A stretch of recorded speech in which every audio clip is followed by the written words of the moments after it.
those of the host, guests, and callers, and not necessarily those of this station, its staff, management, or sponsors.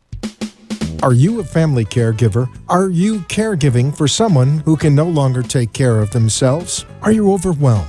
This is Caregiver Solutions Info with Marcia Teele. Marcia will be hosting an hour of true stories and information, tips and updates of the latest research and necessary information in the caregiving field, focusing on you, the family caregiver. An Alzheimer's disease and dementia care expert, Marcia has 15 years of hands-on experience at Arden Courts, a leader in assisted living dementia communities here in the U.S. Marcia covers everything you need to know as a family caregiver, especially if you care for a loved one with Alzheimer's disease or other related dementia or chronic illness. If you have a friend or relative that is also a family caregiver, call them now. They won't want to miss a minute. And let them know they can watch on caregiversolutions.info.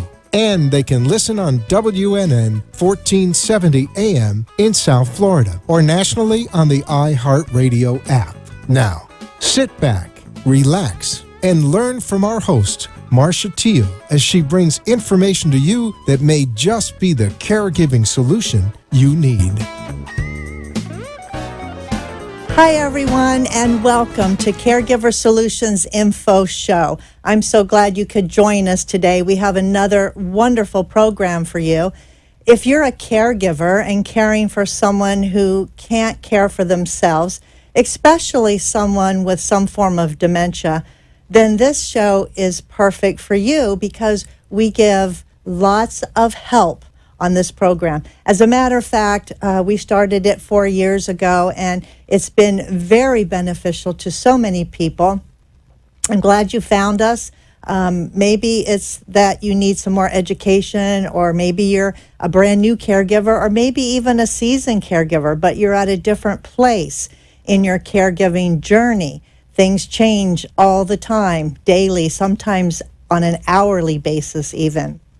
It's not easy keeping up and learning as you go. So this show was created for caregivers who can learn in the privacy of their own home, on their smartphone, on their computer.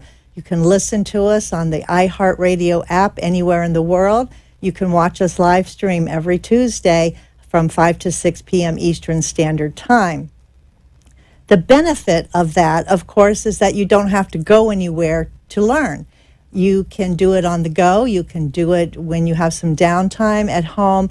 Sometimes it's really hard for caregivers to get up and get dressed and get ready to go somewhere like a support group or maybe an educational seminar, especially if you have no one to watch the person that has the dementia, and you certainly shouldn't leave them alone. This is the program where we give expert advice from professionals in all different areas: elder law, financial, social, as in social workers, mental health, caregiving tips. We even have actual caregivers that come onto the program to tell their story and share their heart with you, because it's easier to learn from someone who's been there, who's walked in your shoes. And after working with caregivers myself for 19 years, I just find it so rewarding that we can help people and people are willing to share, and you're not alone, and you're never alone because you have people that will help.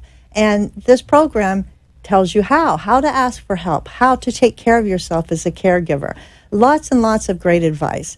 So today we have a wonderful person coming on. She's been in the caregiving field for over 20 years, helping families, and she's going to join us today on the telephone. But before I bring her on, I want to ask you a question.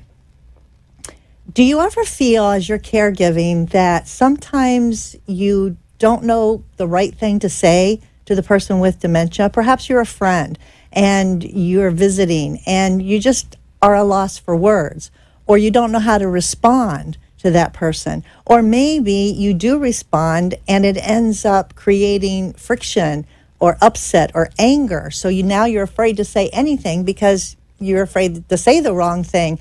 And it's hard. It really is if you don't have the experience doing that. So today's show is all about that, how to communicate better with a person that has dementia and how to get them to do the things that you need them to do, like take a shower, mealtime, getting dressed, when it's not easy because either they don't understand or they're distracted or they don't remember. Lots and lots of different changes in a person as they go through the dementia world. And we're going to talk about that today. So my guest is Pat Zagany. She's a certified dementia practitioner, and she comes from the Sarasota area, here, Sarasota, Florida. We are live, actually, from Boca Raton, Florida, so Pat's going to be joining us here in just a moment. But first, just a little bit about Pat. I was lucky enough to meet her about a month ago, and I was so impressed with her compassion and her passion for what she does with caregivers. She's been relating to seniors many, many years, working through and with many fine senior living communities in the Sarasota and Bradenton area, and she's helped hundreds and hundreds of families. Her experience and her compassion and being a certified dementia practitioner helps because she is there to educate and to lend that helping hand. She serves on many senior advocacy boards, and she's highly respected in the community and makes her a great partner to work with families. And as a matter of fact, Pat actually took care of a family member as a caregiver for about 5 years. So not only does she have the experience and the expertise to help others, but she's been there. She's been through it. She knows. And that's what makes her so special. So joining us right now is Pat Zagany. Hi, Pat. Are you there? Hey, Marcia. How nice to be on your show today. Thank you. I'm so excited to have you. We've been talking about how difficult it is for families, not knowing where to go or what to do. And we want to talk about that today because you have all this experience helping families in the dementia world. So before we get too far, just in case no one has heard of a dementia practitioner, you are a certified dementia practitioner. Explain what that means. What is it? What does that do? Well, in order to become a certified dementia practitioner, you have to have worked in the dementia world for at least 6 years or more. And if you have, then you can go ahead and take a course and pass a test and then become a certified dementia practitioner. I'm also just getting started with my Montessori dementia practitioner, so I'm taking courses on that right now also, which is very interesting. But, it's really a wonderful thing to be able to talk about a caregiver's journey. And that's where we're at right now when we talk about how do we approach somebody with dementia? What do we do when they're asking us questions as far as someone passed away? Where's my husband? When the caregiver knows that the husband has already passed away. That's what we call joining their journey. What you do is you say, well, your husband's not here at the moment, or he's still at work, but you certainly don't say, don't you remember? Your husband passed away 2 years ago. And why is that bad, Pat? I know a lot of people do that. They want to tell their loved one, and perhaps it's a daughter, and she's a caregiver for her mother, and the husband, the father, had passed away. Why is it wrong for the daughter to tell that to the mom? Because certainly the daughter wants her to know and figures, well, she just forgot, and I don't want to lie to her. But why is it important not to say that? Because each time you remind her, she relives the death of her husband, and it's a terrible thing for someone with dementia to have to do over and over. So it's better, as I say, to join the journey and don't you remember that person passed away, but just when they say where's my husband, you would just say, well, he's working late or he's out of town, and I call those little fiblets. And those fiblets are to keep that person calm and in a good state of mind and not getting them upset. Well, certainly I've seen that also before where the the mom or the dad, where's my wife, where's my husband? And you're right, every time they're reminded that they died, they grieve all over because they forgot that they knew that they died. And it's heartbreaking to see, it really is. And I don't think people understand how difficult that is for someone to continually be going through that grieving process. It's just agony for them over and over and over again. So we call this, I like what you say, join their journey. We also call it getting into their world, into the dementia world, obviously because the person with dementia really can't function anymore appropriately in the normal world, the world that we live in, that we're used to. So we have to get into their world. And we're going to talk about that today because there are so many things that caregivers, struggle with. And how do they know? How do they know what to do and how to do it and when to do it unless they have education or someone to help them? And you, being a certified dementia practitioner, help people all the time with this. So I think you're the perfect person, to be on this program and talk about this. It is hard, and you obviously have the education, but tell me a little bit about, if you don't mind, your personal experience as a caregiver. What did you go through? Well, my husband didn't have dementia, but he did have an illness that lasted for 5 years. And I think it doesn't matter what illness it is when you're a caregiver. I think the biggest thing is that you start to grieve about losing that person because they're there, but they've lost weight or their memory is going, and so many other aspects that happen. You start going into this grieving process at the beginning. Before they go, you grieve because that is not the person that you married, or that's not the mom that you remember or the grandma that you remembered. And it's very hard emotionally to watch this. Yes, I heard someone say not too long ago that he was losing his wife twice.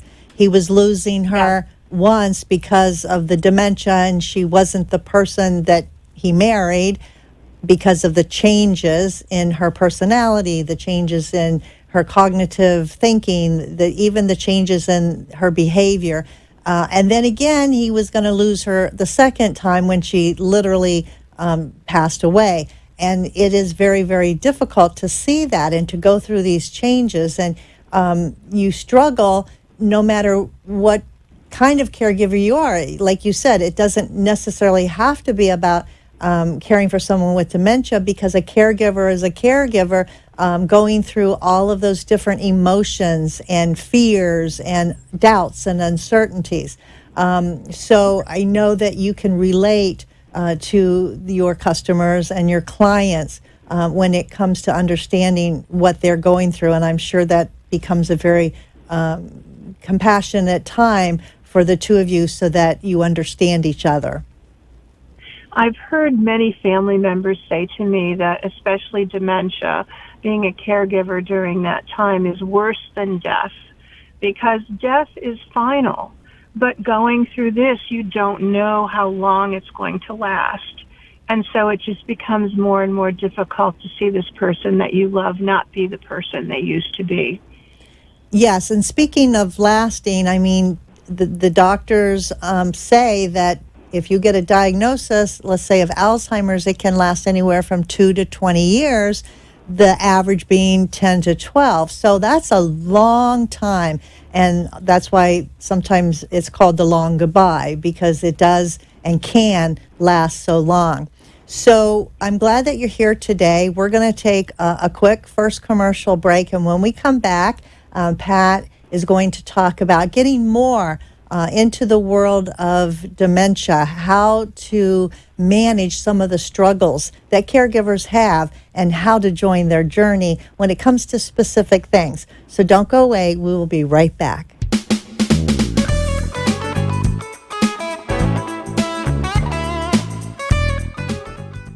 Arden Courts is not just a place to live, it's a place to call home. Residential living combined with quality caregiving. This is the philosophy behind Arden Courts. Communities created exclusively for individuals with Alzheimer's disease and related dementia who would benefit from a safe and structured environment. For additional information about any of the unique services Arden Courts provides, call 888-478-2410 to locate a community nearest you. Inquire about our educational seminars, resource library, or support groups, or simply feel free to ask questions you may have about Alzheimer's and related dementias. At Arden Courts, we know, we understand, and we can help because memory care is all we do. Remember, call 888-478-2410 for additional information about any of the unique services Arden Courts provides. You are listening to your host, Marcia Teele, an Alzheimer's disease and dementia care expert on CareGiverSolutions.info. If you have a question or wish to share a story, call into the show at 888-565-1470 and talk with Marcia. Now, back to Caregiver Solutions. Welcome back to Caregiver Solutions Info Show. My guest today is Pat Zagany. Pat is a certified dementia practitioner, and she is calling in. She's on the telephone with us now from the Sarasota, Florida area. Pat's been helping families deal with all kinds of issues related to caregiving and dementia for over 20 years. So, Pat, let's talk a little bit more about these fiblets, as you call them, little white lies, so to speak. Why is it okay to do that? I mean, what about the family that says, oh, I don't want to lie to them? How does it make their life as a caregiver more challenging if they continue to try to stress the reality of things? It just makes the person with dementia much more upset, much more uncomfortable, because they're already in a different place, and that's why we have to keep saying we're going to join their journey. For instance, they might say, listen, I've got to go home. The kids are coming home from school. And you say, Mom, you haven't had any kids in years. We're all grown. We're married. And now Mom's going to argue with you. No, I have kids. It's so much easier just to say, okay, Mom, I'll make sure I go get them. Everything's okay. No matter what they say to you during this time that they're in their other world, if you agree and just go along with the story, their life and your life as a caregiver is going to be so much calmer and easier because they're already in a different place. No matter how much you argue with them, they're not there with you. They're somewhere else, and you're just upsetting them. So what you're saying is there's no point in arguing because you'll never win. You'll never win. You'll just become upset as well as the person that you're caring for.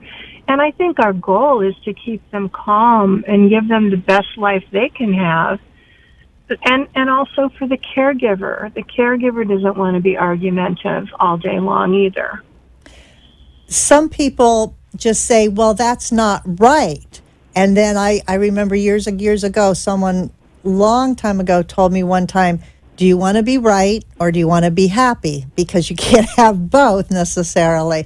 And I remember that because caregivers sometimes get stuck on things. If, for instance, Mom says, oh, I like your green shirt, but perhaps your shirt is really pink, but Mom calls it right. Green. Are you going to correct her and say, no, Mom, this isn't green, this is pink, and then have, an argument about something so trivial?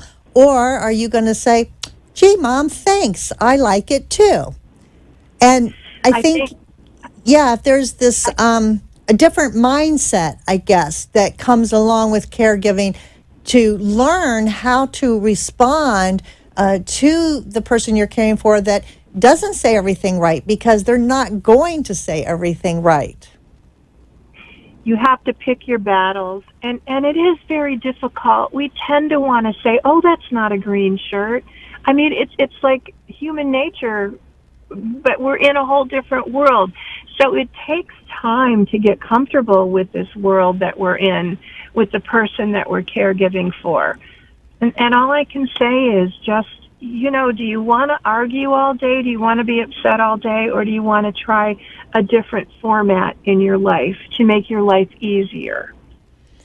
And that's what it's all about, is navigating this journey in the best way possible to relieve stress, because those types of interactions, that are argumentative or upsetting, they cause stress, not only for the person with the dementia, but also the caregiver. And everybody knows the statistics on stress for caregivers, right? That's right. But it does take practice. It doesn't come easy to always join this journey, because it's our tendency as human beings to go, that's not green, that's blue. And then we have to step back and go, oh, wait a minute, I have to handle this differently. And the mindset has to start to change, and that's where the training comes in. That's where the training comes in for the caregivers that work in memory care buildings with dementia. There's special training how you approach someone. You approach them calmly. You don't raise your voice. There's so many different ways that we deal with dementia that are so different than dealing with other people in our lives. And it all boils down to keeping things calm, and also for the caregiver.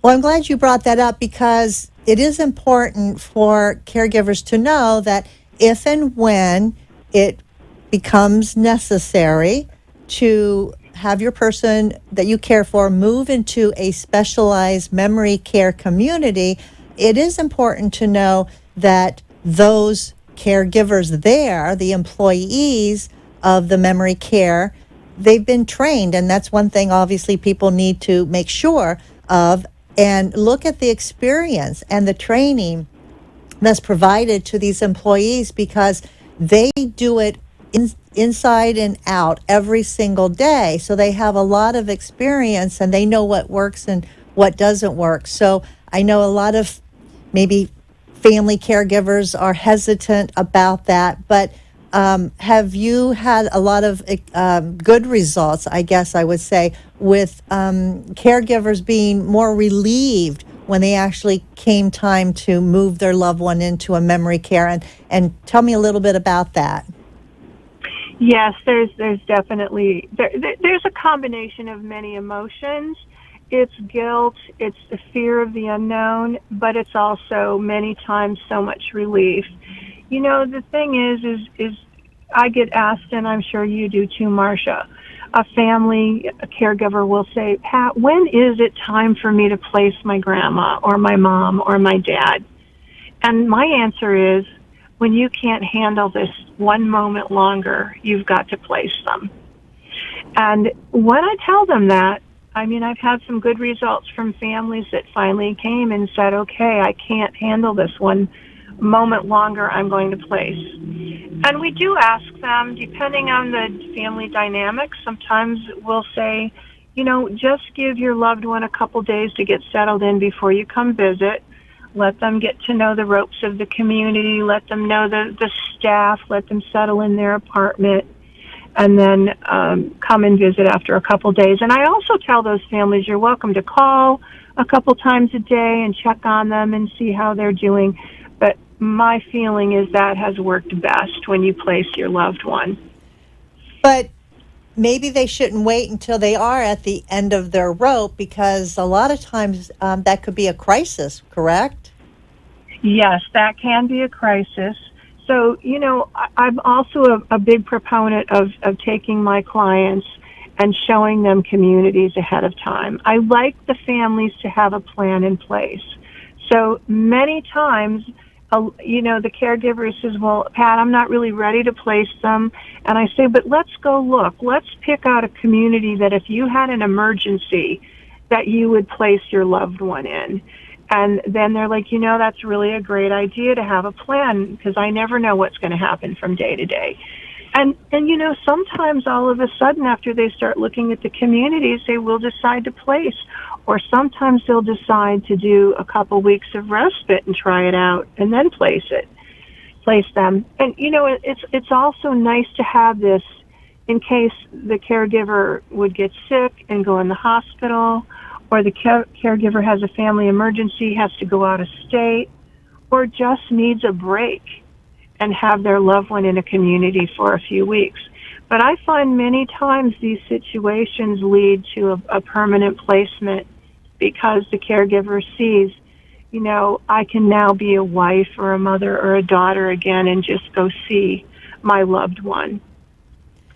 That's a really good point, especially the respite, because a lot of caregivers do get burnt out, and sometimes they can't actually afford to do a permanent type of move-in for help for themselves and their loved one, but maybe taking that respite, a short-term break, a short-term stay in a memory care can give them that extra charge that they need to, refuel their batteries, so to speak, so that they are a better caregiver and not burnt out, and do that periodically. And I thank you for bringing that up about respite, because it's not something that you can overuse, I don't think, as long as it's good for you and it's good for the person that has the dementia, because the benefits to them are many. They get to get a lot of great stimulation and socialization. They have professionals caring for them, and the benefit, of course, to the caregiver is getting that break, because certainly you can't do it yourself 24/7. So thank you for bringing that up about the respite and encouraging people, I think, to take advantage of that. Absolutely. I mean, let's face it, if you're a caregiver at home, you're not an activity director. So you can't, do all these programs that the memory care buildings do. And also, when you have dementia, sometimes you feel more comfortable being with other residents that are like you. So there's so many reasons why a placement is a good idea. Yep, I love that. Love that. So caregivers have a plan, whether it's a short-term plan or a long-term plan. But like Pat said, have a plan. And I always say, even if you don't have to use it, have one just in case. Absolutely. And that's what it's Yes. all about, educating yourself. And that's what we're doing here today. We're going to take a break. And we come back, we're going to be giving away an educational tool for caregivers, the 36-hour day book. So stay tuned so you'll learn how you can get a free resource. We'll be right back.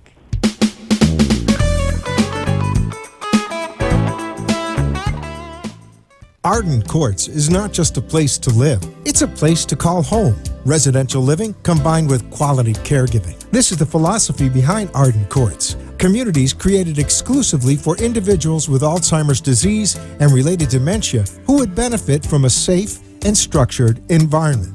For additional information about any of the unique services Arden Courts provides, call 888-478-2410 to locate a community nearest you. Inquire about our educational seminars, resource library, or support groups, or simply feel free to ask questions you may have about Alzheimer's and related dementias. At Arden Courts, we know, we understand, and we can help because memory care is all we do. Remember, call 888-478-2410 for additional information about any of the unique services Arden Courts provides. You are listening to your host, Marcia Teele, an Alzheimer's disease and dementia care expert on CareGiverSolutions.info. If you have a question or wish to share a story, call into the show at 888-565-1470 and talk with Marcia. Now, back to Caregiver Solutions. I'd like to take this opportunity to thank our national sponsor, Arden Courts Memory Care Community.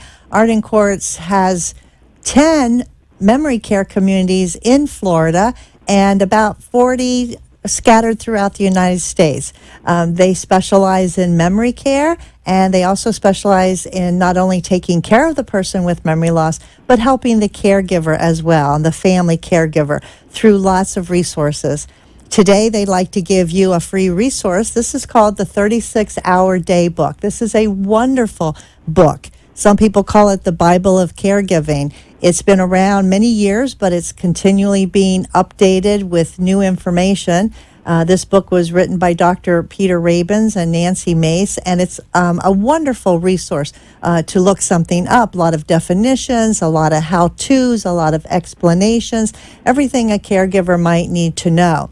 To get this free book, all you have to do is call the toll-free number 888-478-2410. Again, 888-478-2410, and tell them that you heard about the free book offer on the Caregiver Solution Info Show, and they'll be glad to get your name and address and make sure that they mail a book directly to your door. So I highly recommend this, and if you don't have it, get it. If you know someone who doesn't have it, get it for them. They'll be really glad that you did and appreciate that very, very much.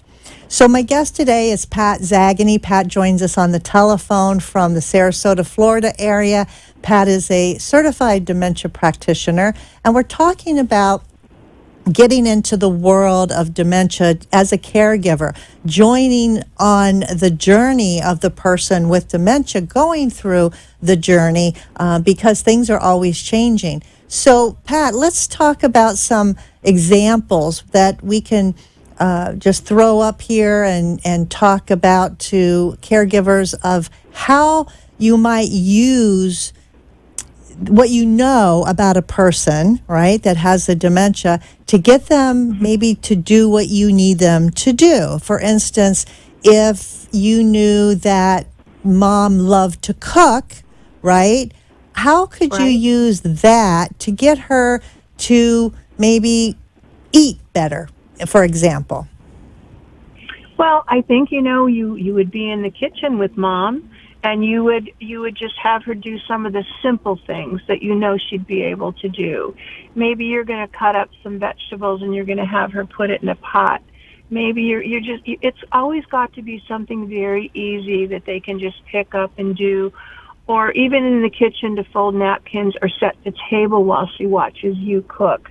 But you have to know, the person with dementia somewhat, to know what their capabilities are and what they can't do. So, if you're a daughter or a family member, pretty much you're going to know what mom is able to do as far as cooking or not.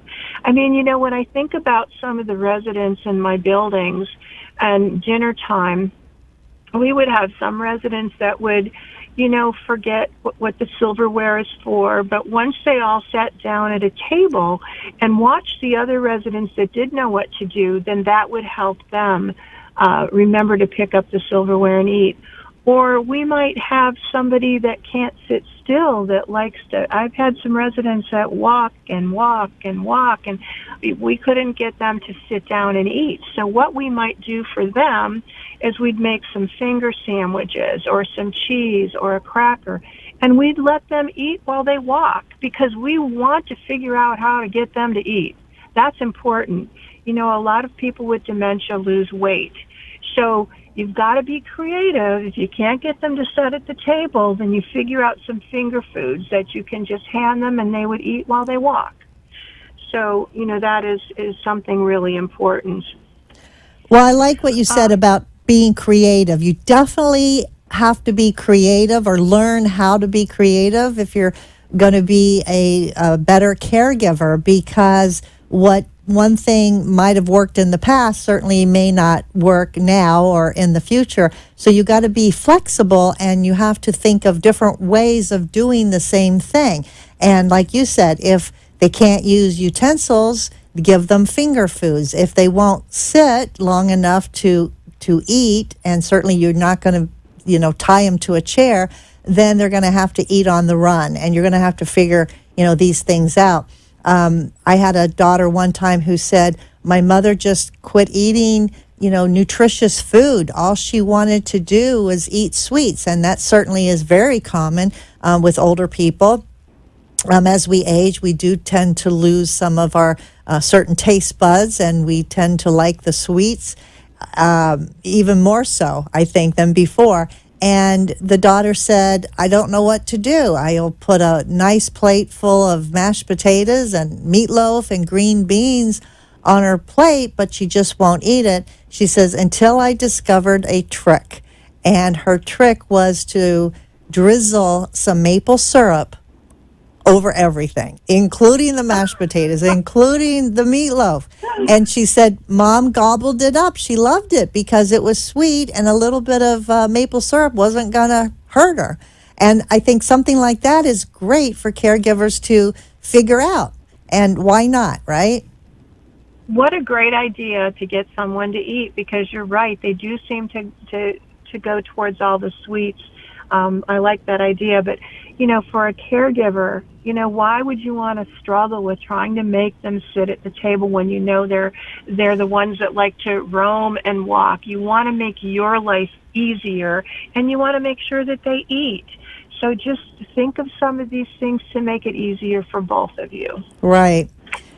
One of the things that you mentioned, to let them do what they can do, or what they can do, what they can't do. And I think it's important to not be a hover caregiver. You hear about helicopter moms or helicopter dads who are hovering, not letting their child, be independent. And I think sometimes caregivers can hover too much. And what's the negative or the downside of wanting to do too much for the person you're caring for when they could do some things on their own, Pat? Well, I think you're just shooting yourself in the foot, because the whole idea is to keep them as independent as possible as long as you can. So when you do more and more, then they forget how to do it. You might have your loved one that likes to ruffle through the silverware drawer or will sit and rip Kleenex apart. I mean, it's okay. Let them do it. That's keeping them busy. That's keeping them happy. I mean, I've seen family members get all upset over those things. But again, I don't want to keep repeating join the journey, but when you do, let them do all these things. It's not going to be that hard to pick up some Kleenex or fix a silverware drawer. Or, I've seen them go into the lower kitchen cabinets and move all the canned goods around. Those are all really good things for them to do. It keeps them out of trouble.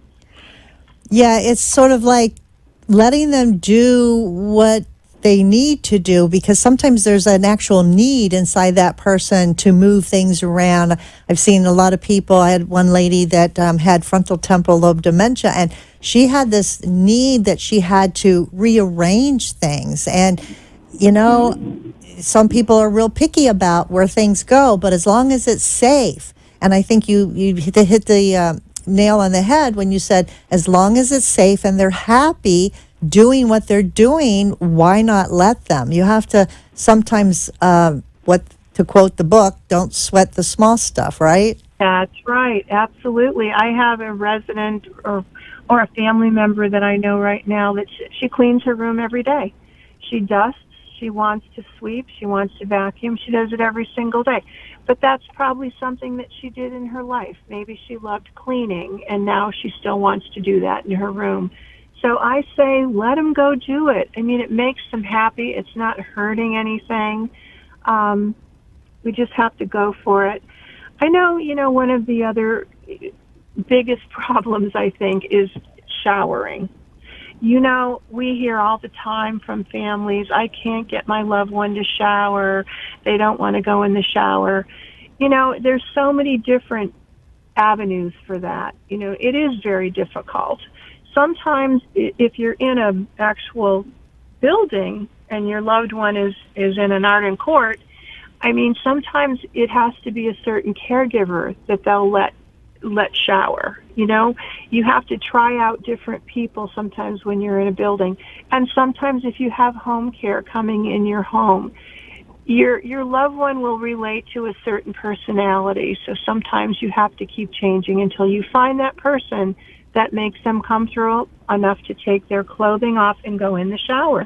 I mean, how many of us want to take our clothes off in front of somebody? Nobody, right? Right. I mean, that's a real problem sometimes with someone with dementia. They don't understand why. I don't know this person. I don't want to take a shower.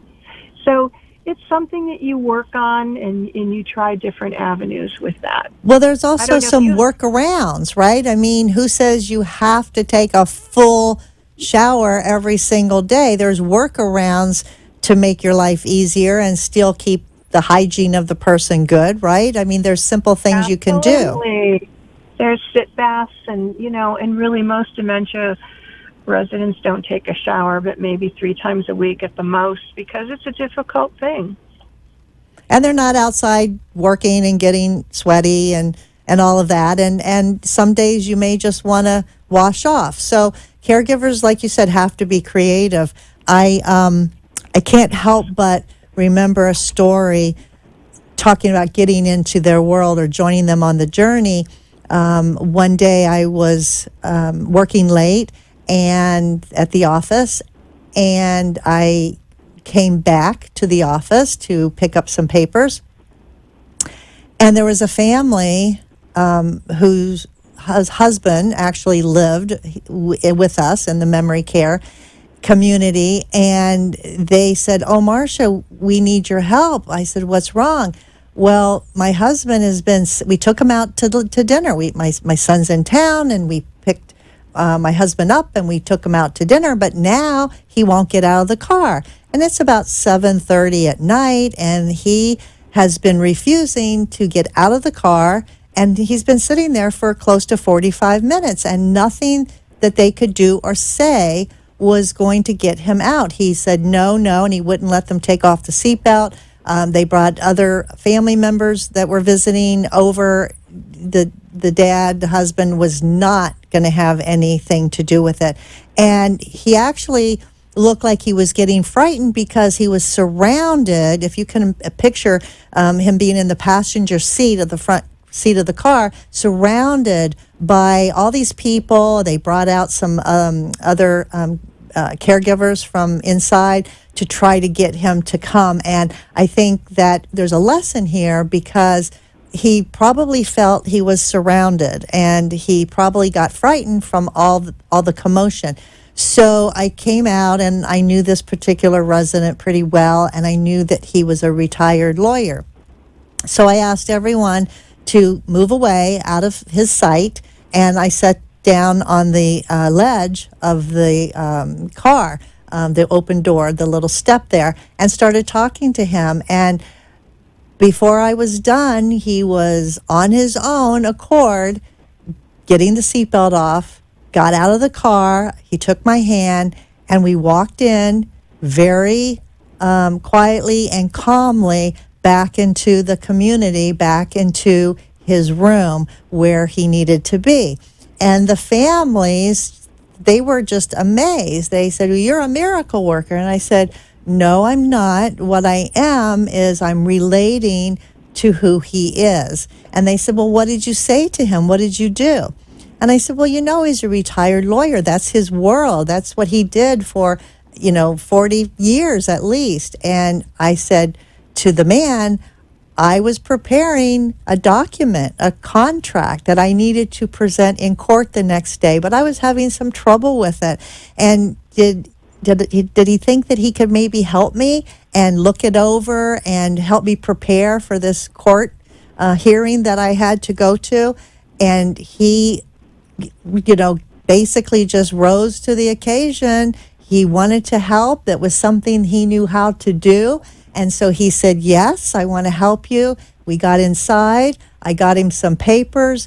And pretty much by the time we got actually into the community, into his room, he kind of forgot about why we were there and about the conversation. And I think the whole point of the story is that you have to be creative, join their journey like Pat and I have been talking about, and find ways to get them to do what you need them to do without the fight, without the struggle. And I just never forgot that story, Pat, because it just impressed upon me there's different ways to communicate with people with dementia. that they're going to listen to you, and they're going to trust you, and they're going to want to help you, and they're going to want to do what you need them to do a lot easier than, maybe with the fighting and the struggling and the pleading and all of that, the bribing. So that's just one example I wanted to share with everyone. That's a wonderful example of redirection. And, we use a lot of redirection with memory care, trying to get their mind onto something else. So that was really creative, Marcia. That's amazing. Well, you have to do what you have to do. But again, it does help if someone knows the background. So if you're a caregiver and you're a faraway caregiver, maybe your loved one is a parent that lives in, say, Florida, and you live in New York, for example, and you have help coming into the home, I think it's important to educate that caregiver, that paid caregiver, who your dad is, who your mom is, what did they do, what do they like to do, things that they can relate to, because it's going to make a better experience for both of them, actually. Yeah, it really helps a lot to know who you're working with. I know we're getting close to running out of time, but one thing too that I think a lot of our listeners have to deal with is sundowning, which happens later in the day when it seems like someone with dementia becomes more upset and agitated. So, many times in those situations, I recommend, if you can, to get them to sit and take some lotion and do their arms and their hands and just some really calming music. And that seems to help a lot with sundowning. And what ideas do you have, Marcia, on that?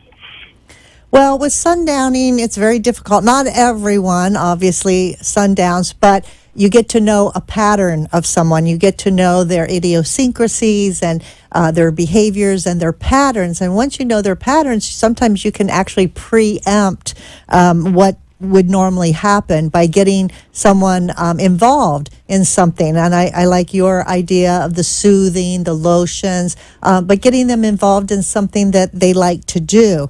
Music is always a great resource. If you run out of things to say or do, put on some great music of the era of the person that they liked. And music is a great way to distract someone or get them maybe up and moving. If they are agitated, it's a good to get a lot of that energy out by doing a little dancing, even if it's dancing in place. Walking, taking a walk is good. You want to get the person moving because the more that they're active, I think that it helps them. The stimulation helps them. Although, there are some people that can be overstimulated, and that's the other flip side of the coin, right? I mean, too much stimulation is not good either. Well, I find that when there's pets in the home, too, that's a big help.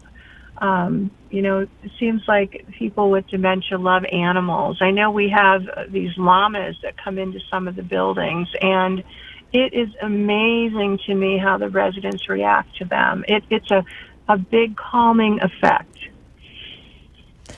They really relate to animals also. I don't know. I think it was last year we had a show about animals helping people with dementia to calm them down, but they were actually robotic animals, which is good for people that are allergic to animal hair or can't take care of a pet. So they were actually robotic cats and robotic dogs that looked real, sounded real, and acted real. And that was pretty amazing to me, that the innovations that are coming out now helping. One thing I want to mention, it was very timely also, is that, caregivers are learning as they go, but I want to say to caregivers, don't beat yourself up if you miss something, if you don't know something, because I believe it was last night on the national news, Dr. Oz, which everybody knows, the Dr. Oz show, he actually said that he missed signs, and his own mother has Alzheimer's, but he missed it, and he was actually beating himself up, saying, I should have known better, because then I would have caught it earlier. We would have been able to do some things that are different. So even a doctor, like a Dr. Oz, someone who is in the field of medicine, sometimes misses things. And so if you're a caregiver, don't beat yourself up. Just jump in where you are, right? All you can do is the best that you know how to do. That's what we can all do.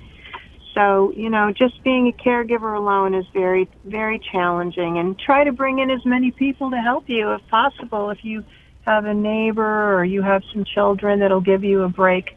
We know how important it is for caregivers to do an exercise class or just go shopping or just do something they want to do for a couple hours to get their mind off what's going on. And not feel guilty about it.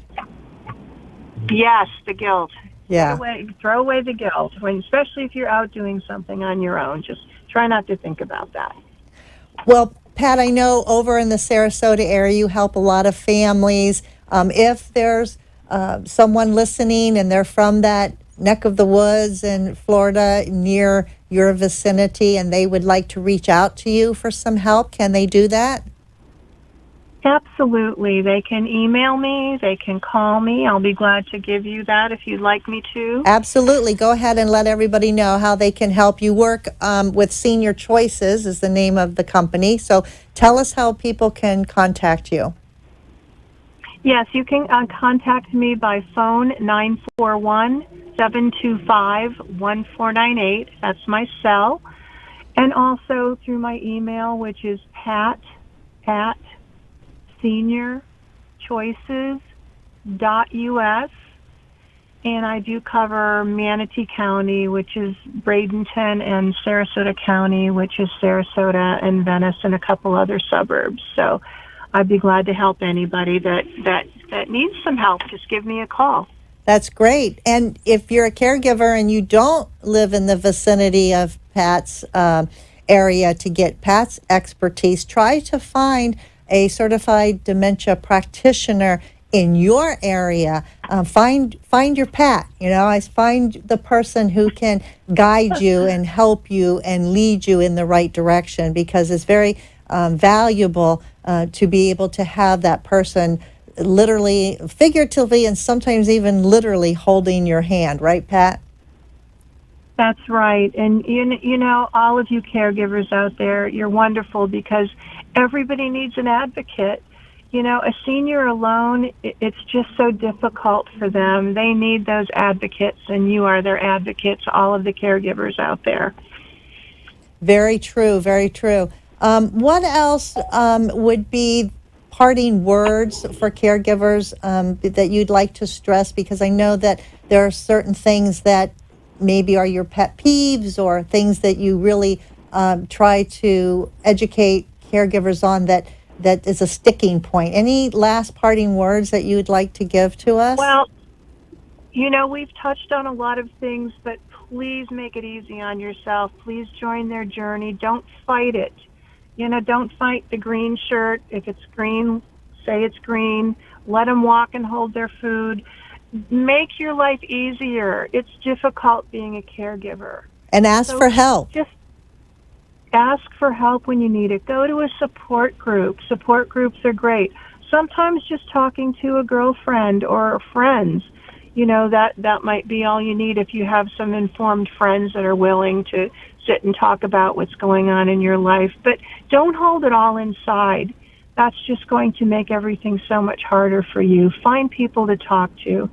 Find other people that are in your situation. And sometimes you can help each other. You can, somebody can stay at your house while you go out. You can go to their house while I know a lot of caregivers that have a little group and they all help each other, which really lightens your load. Yeah, that's a great idea. Like when our kids were little, we had a babysitting co-op, and the kids went to one person's house a certain day of the week and then somebody else's turn. So it gave the moms that maybe not necessarily were working, but it gave them time to do their shopping and do some of their errands while they were being watched for their kids and playing with other kids. So I think that's a great idea, is join forces that way, because nobody's going to understand better than someone who's in the same boat as you are. So, Pat, I want to That's thank true. you so very much for coming on to the Caregiver Solution Info Show today and sharing your expertise and with all the compassion and knowledge that you have. I really, really appreciate it. Thank you, Marcia, and I hope to see you when you get to Sarasota. Well, you never know. I might show up there again, and we are always here for caregivers every Tuesday, 5 to 6 p.m. Eastern Time. Different shows. We're live out of Boca Raton and different topics. So join us. You can call us. You can listen. You can share. Anything that a caregiver needs can be found. All you have to do is ask and look, and don't feel that you're alone. So I have parting words for all of you. Don't forget to call in for your free 36-hour day book. That's 888-478-2410, 888-478-2410. Call in and get this free book. It's just a wonderful resource for caregivers. Call Pat if you're in the Sarasota area of Florida. Touch base with her or find your own certified dementia practitioner. And in the meantime, don't forget, give someone a hug because they need it and so do you. Thanks for watching, and we'll see you next time.